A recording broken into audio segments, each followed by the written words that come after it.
Hello, friends. This is Dave Hurwitz, executive editor at ClassicsToday.com, here to talk about a phenomenon that I want to stamp out. I want to stamp it out like the plague. It's annoying. It's ridiculous. And when you think about it, I think if you sit back in the calm of your own whatever calm chamber you have, you'll realize that it really doesn't make a heck of a lot of sense. And that's this. I've just seen it again today. The same comment. Well, this is a great recording, but I heard these forces do the same thing live, and that was just that much more thrilling. It was that much better. It was this, it was that. It's always the live thing is marginally or notably better than the already marvelous, admittedly, recording. Well, let me just come out and say this. It is absolutely stupid and illegitimate to compare a recording to a live concert that you may or may not have experienced. First of all, I don't believe any of you.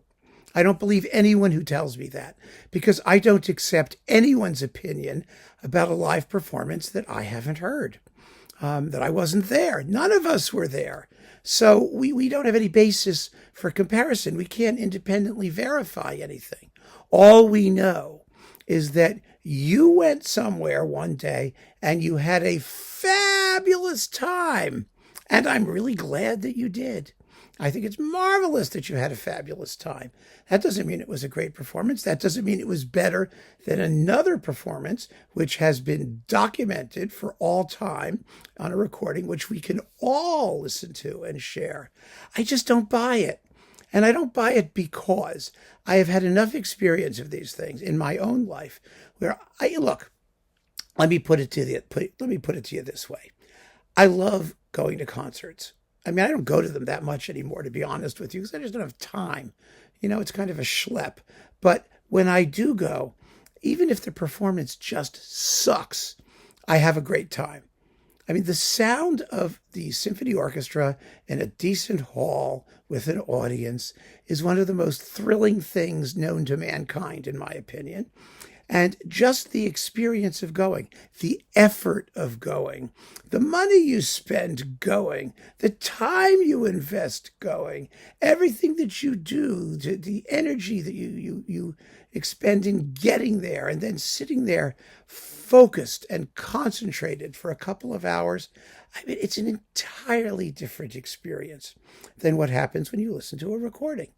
Totally different. And it's a self-justifying experience.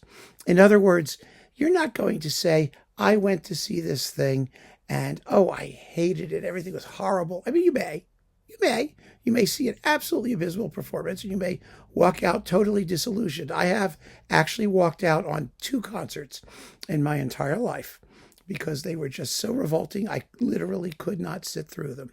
But I have heard even more concerts that I thought were just marvelous, where I had a fabulous time, where I remembered details of the interpretations. And later I heard live air checks or recordings of those same concerts, and they turned out to be really quite ordinary. Nothing like I remembered having been there and, in real time. And I think that's normal. I mean, when you think about it, isn't it obvious that that's going to happen? And so I object strenuously to anybody who tells me that either live performances are better than recordings, or in this particular case, that the live version of the same work with the same performers was notably superior to the recording that they later made. It may be the recording that they later made isn't really that great. But when there is a consensus, when everybody seems to feel that this is an absolutely fabulous recording, what is the value in anybody insisting that they saw it live and it was better? I don't accept it, and I don't understand it. It really is crazy. I mean, let's face it. Live performances and recordings are completely different experiences. Listening at home and listening in a public forum, totally different experiences. You are psychologically prepared differently. You approach them differently. The act of engineering the thing to be heard at home is a totally different experience from the natural sound of an orchestra being performing in a concert hall. I mean, they don't sound the same. So if they don't sound the same, what are you going to say about the performance? It's one of those conundra that I find, really kind of off-putting, because it's not there to say, well, I'm making a dispassionate judgment, a real comparison between the two. All you're saying is, I have a happy memory, and my happy memory is happier than my experience of this. I mean, to say that, well, I heard this fabulous performance and I was so excited when the recording came out that I put on the recording, and I was disappointed because, well, it just didn't sound like the live recording, the live performance. Well, duh. Of course it didn't sound like the live performance. It's never going to sound like the live performance. It just isn't going to happen. So I do wish, my dear friends, that give that some thought, would you please? I don't want to belabor the point ridiculously. I really don't. Well, I do, because I belabor everything ridiculously. But, think about it for a minute. Just think about it. We all have memories. Our memories often play us false. They often, even if they're not playing us false, you're making a comparison that's not legitimate to begin with, in my view. So that's just something I'm tossing out there. You may well disagree with me. You are welcome to comment. I may even not delete your comment. Who knows? But it's a silly observation, a pointless observation, and it doesn't do anybody any good. I mean, let me just finish with one example of this that I had in mind. I don't know how many of you may have been there, but do you remember Lauren Moselle and the Elektra Roadshow with the Vienna Philharmonic? I mean, they did the complete Elektra in concert version, Strauss's Elektra, with the full Vienna Philharmonic. I mean, just an enormous orchestra, which sounded more thrilling than it ever has because it was all there on the stage.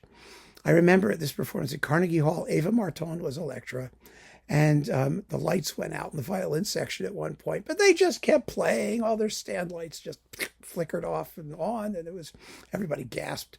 But the performance was so physical. When it was over, you were shaking. Absolutely shaking. I went with my editor, Patricia, at High Fidelity magazine at the time, and I'll never forget. I mean, she literally, couldn't move when it was over. It was so palpable. It was so intense. Was the cast fabulous? Who cared? Everything sounded fabulous. It was amazing. You were so in the moment. And Moselle just conducted the crap out of it. And the waves of sound coming at you, it was so loud and enveloping. And when the way they did it was they had like this sort of bridge built up over the orchestra. And the singers were on top of this thing. So the orchestra was on the regular stage. The singers were above and almost projecting directly out into the hall at like balcony level. I mean, it was one of the great experiences of my life. I never want to hear a live air check of that, because I know that when I do, it's not going to be what I heard. Can't be what I heard.